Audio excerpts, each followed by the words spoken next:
2015, arguably the golden age of Roblox. In terms of first-person shooter games, the undisputed GOAT at that time was none other than Call of Robloxia 5, a game that was published in 2009 and was developed by Lito Zinamon, who eventually ended up leading Stardust Studios. This game was a unique presence compared to every other first-person shooter that Roblox had to offer, with fast-paced gameplay, well-designed maps and weapons, and a pretty nifty throwing knife mechanic, which was crazy for its time. However, Stardust Studios is behind the scenes cooking up another game that would improve upon everything that made Core 5 great and was ready to shake up the Roblox community, striving to become one of the best games to have ever touched the platform. Phantom Forces is finally released in sometime early 2015. I couldn't find the exact date.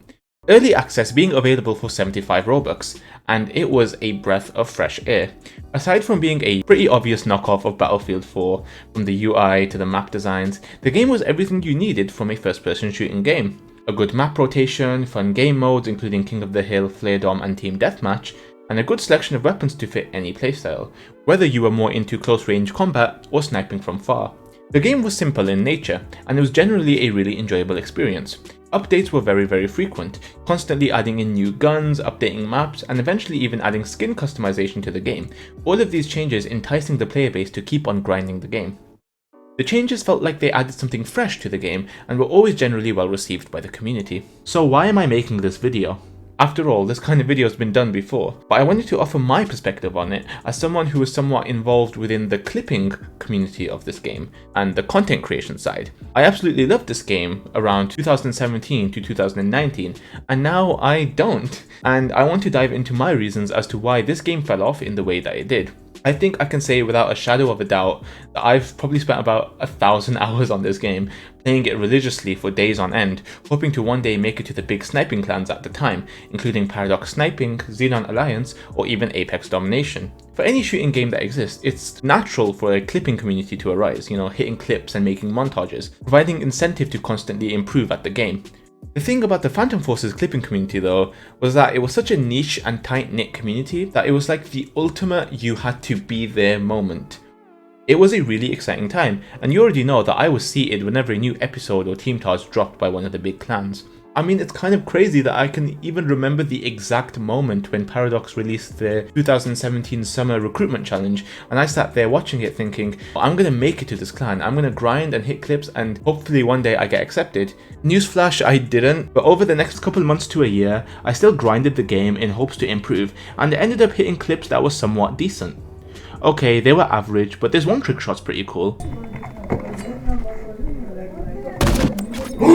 Phantom Forces was a massive success, always making it to the Roblox front page without fail. However, fast forward a couple of years to now, 2024, the game's averaging like 3,000 players at a given time. Which isn't necessarily bad, but considering the upsurge that Roblox has had in the past couple of years, that isn't steady growth for stylists at all, and everything that made the game simple is just completely gone. Everything that I loved about the game that I had spent hours and hours playing was completely changed, and this is where stylists' strategy becomes apparent.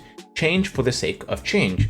It's clear that Stylus's vision for Phantom Forces didn't really align with the player bases, opting for a more realistic experience, which from a technological standpoint is amazing. Graphically, the game looks the best it ever has, and it's amazing to see how far Roblox has come as a game engine. However, the realism is what turned a lot of people, including myself, away from this game. The simple aesthetic is what a lot of people loved. It's Roblox at the end of the day, and the player base is aware of it. And because of Stylus's vision for realism, movements such as crouching and sliding just feels really clunky and awkward now, and it just feels like an entirely different thing to what I grew up with in my early teens. Like, I'm not even kidding, I think the only thing that has stayed the exact same from the old days is this image of the hit marker that shows when you've dealt damage to someone. I kid you not, the hit marker. I mean, I stopped playing the game, I'd say around late 2018, making it to rank 160, with a pretty decent KDR. However, if I hopped into the game now, I wouldn't even make it 20 minutes without raging and just absolutely hating the experience. Okay, this is me playing this game for the first time in like 2 years. Hopefully I don't rage. Of course I left a dislike. Why is there music? What? I'm pretty sure these stats have remained unchanged since 2018. It's Ravod. That's not a bad map. Wow, what's all this? They've really changed up this game, huh? Oh no! But it's so hard to see. Oh my god, what happened? Believe it. Oh no, Fortnite on my tablet. There used to be a point in time where I was actually good at this game. Oh, there's so much people here. 1, 2, 3. None of that was in a consecutive feed, by the way.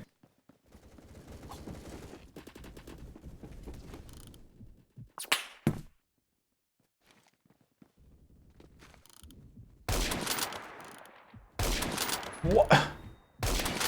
Okay.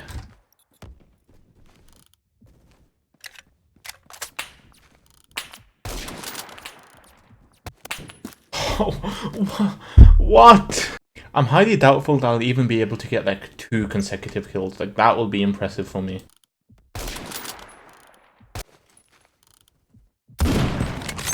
Oh my god.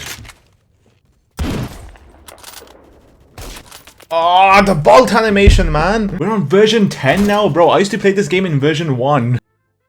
We're using the intervention? Bro, I used to sweat this gun. Bro, why is it black? Why was it black? This is definitely the KD of someone who's rank 160, by the way. I'm the highest rank in this lobby. Come on, man. This movement is so bad. How can anyone genuinely play this game and enjoy it? I'm done. You know what? I'm done. I'm so done. There's a reason I quit this game. Now you can easily make the argument, oh, just get better at the game, or skill issue, or whatever, right? But why should I continue grinding a game that I absolutely despise the movement, aesthetics, and biased gun balancing of? And what I mean by that last part is the absolute abysmal nerfing of the snipers, but we'll get into that a bit later. I don't even think that the reasons I prefer the old version of the game are that bound by nostalgia, because I can easily make a comparison to another first-person shooter game that is also really popular on Roblox. That game is none other than Arsenal, which started off as pretty much using the exact same engine as CBRO, the Roblox equivalent to CSGO, and both projects were developed by Rolv. However, Rolv decided to give Arsenal its own identity, upgrading graphics, adding an outfit system similar to that of Fortnite, and overall adding changes that felt economical that make it the amazing game it is now. The game still plays exactly the same as it did way back when, and any movement added wasn't used to hinder the user experience. Well, what did Arsenal do well? Well, in my opinion, it is the fact that Rolv is aware of the fact that this is a Roblox game and nothing more, and it knows going for anything more realistic would totally kill the fun of this game. Anyway, I wanted to take this time to look back at what made Phantom Forces such a peak experience, what personally drew me to it, and a steady downfall from 2018 onwards. Let's picture the scene. It's 2016 and Phantom Forces content creation has never been more prevalent. You had absolute legends like Paradox Pokey, Synthesized OG, and Petrify TV, regularly uploading commentaries on the game, which were really entertaining to watch, and on top of that, clans like Paradox, that Pokey was a co-leader of, kept on growing and growing, doing more recruitment challenges, team targets, and even having a reserve team. The clipping meta at the time was simple. A quad headshot feed or 5 on screen was considered usable for general sniping. Triple collaterals, particularly on the Crane Site map or on Metro, were a fun addition to have, and trick shotting mostly consisted of the slide shotting glitch, a glitch that was discovered where you could launch your character into the air by lying prone underneath a stairway or tank, with the goal of trying to hit someone in the map below. A ballistics tracker, which was just a literal phone attached to your gun, I guess being a reference to the iPhone camera app where you can detect faces by tapping on the screen, though I'm not entirely sure what the vision was here, made this trick shotting process a lot easier, zooming in slightly to show a little beige dot indicating where the players were. Pokey was the obvious trailblazer in the clipping department, and a lot of people were aiming to replicate his style. With these standards set in stone, a lot of people aimed to get crazy good at the game to join the big clans at the time, being either Paradox or Raze.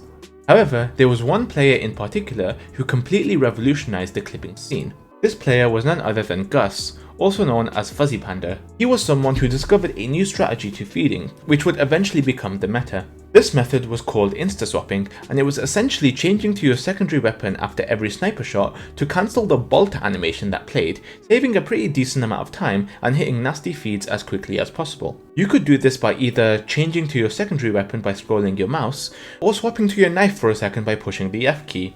Before insta-swapping was discovered as a method, you simply had to wait for the bolt animation to play before going for your next shot, so the meta at the time was to scope in while the animation was playing. which in retrospect was actually a lot quicker than insta-swapping. I mean, look at this, he literally just hit a 9 on screen. But insta-swapping looked cool, you got a chance for your secondary to shine, and also look how sick that knife animation is. Also, the Mosin didn't really need insta-swapping, that gun was already pretty fast as is. Anyway, this method caught on pretty quickly, and it almost became unusual to play the game without insta-swapping. You had some players who completely based their playstyle around this method, and they ended up becoming some of the best players to have ever touched the game. You had people like Arthogod, Luna, and of course the absolute legend that is Andy Pachu.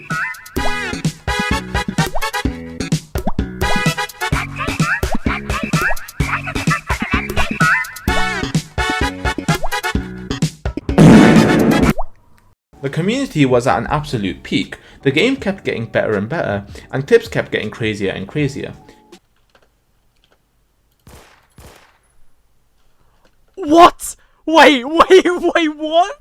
A new method of slideshotting was also discovered, after the tank and stair glitch got patched, which was much easier to perform.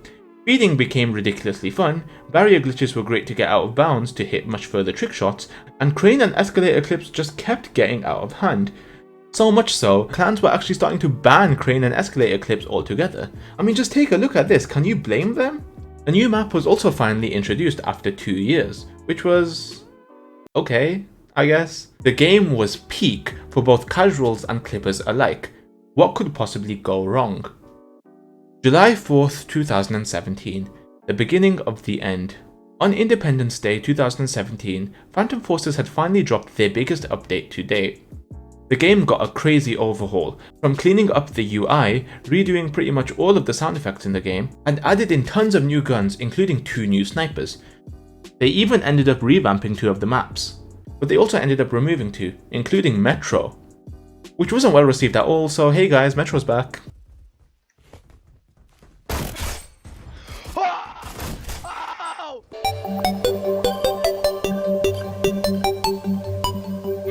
Oh my god!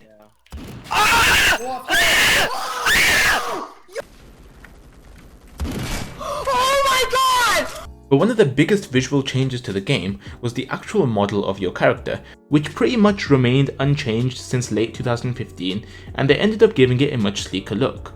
Overall, this update was pretty well received. The game looked stunning and played pretty much exactly the same, with movement still being smooth and slideshotting still working. Everyone was happy. Little did we know though, that these visual changes were just the start of the steady downfall of Phantom Forces. Over the next year or so, the game was still in a very good place.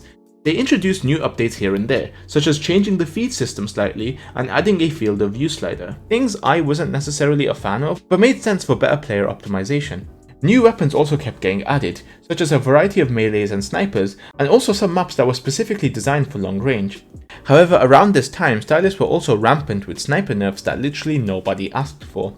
Since the game's conception, gun balancing was pretty even. Snipers weren't broken to the point of making the game unplayable, since red gunners always had the advantage of completely lasering the opponents. It seemed that stylists didn't look at it this way, however, adding some god-awful changes that I'm baffled even got approved. For one, insta-swapping got completely nerfed. You now had to wait for the bolt animation to completely finish before even thinking about scoping in, and you couldn't even do it like before where you could scope in while the animation was playing because it would still force you to finish the animation. Is this more realistic? Yes. Does it make the game fun? Not in the slightest.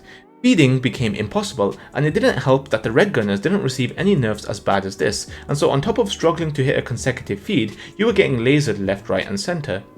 More changes came about too, which I can't remember the exact time period of, but included things like adding this weird sway or vignette effect to sniping that blacked out your screen for a second and moved frantically for no reason at all, and even nerfing trickshotting for a while, a harmless act that had a more negative impact on the player's KDR than anyone else, by making it so if you shot in mid-air within a vertical line, the bullet just wouldn't register at all, giving you a hit marker.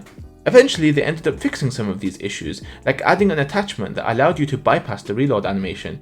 We could only get this if you got enough kills with that gun for it, and also came way too late for someone like me to care.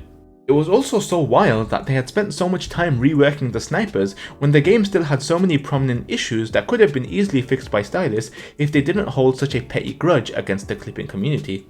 For example, in 2017, a Halloween update was introduced, changing some of the maps to make them darker, removing leaves off of the trees for that extra spook, and in Metro, all of the lights had turned from white to red. It looked pretty cool. However, after Halloween was over, the maps were left unchanged. While the darkness was removed, Metro still had the red lights for no explainable reason, and they had this for a really long time too, until eventually they were replaced by these weird yellow ones. And maps still had the Halloween trees instead of reverting back. It was clear that Stylus' passion for the game was also dying, and so a complete change in direction is what they went for instead, a direction that I couldn't care less for. I'd say it was around early 2019 when I had stopped playing the game. I couldn't deal with the nonsense anymore, and Stylus wasn't going to stop. For years to come, they implemented things that made the game even more annoying and unplayable than before, and it's just such a massive shame that a game that I'd spent so much of my time playing was completely revamped for the worst. It's even crazier when you put into perspective that the game has been complete ass for more years than it was peak, just really hitting me hard that damn, this stuff was so long ago.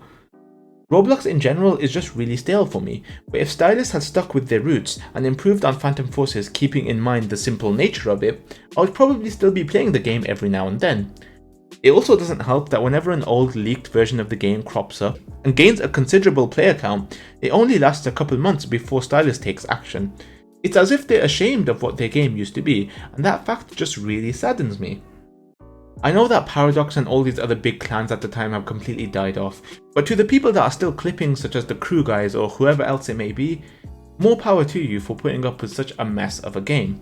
Despite the resurgences the community tries to have, I just don't think it can even come close to that period of 2016 to late 2018. It was truly an important part of my life, and the fact that I was so involved within that community, even as a casual viewer, was truly something that was special. I guess in some ways I do feel some annoyance for grinding a game that in present day 2024 seemingly means nothing, being such a niche game that holds no significance to anyone else but a few individuals.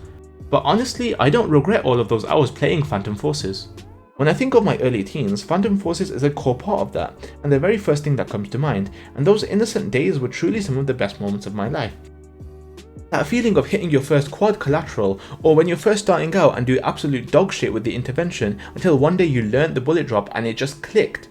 Moments like that truly can't be replaced, and maybe one day I'll find a game that fills in that void for me, but for now all I can really do is reminisce on the golden days of what once was a peak game.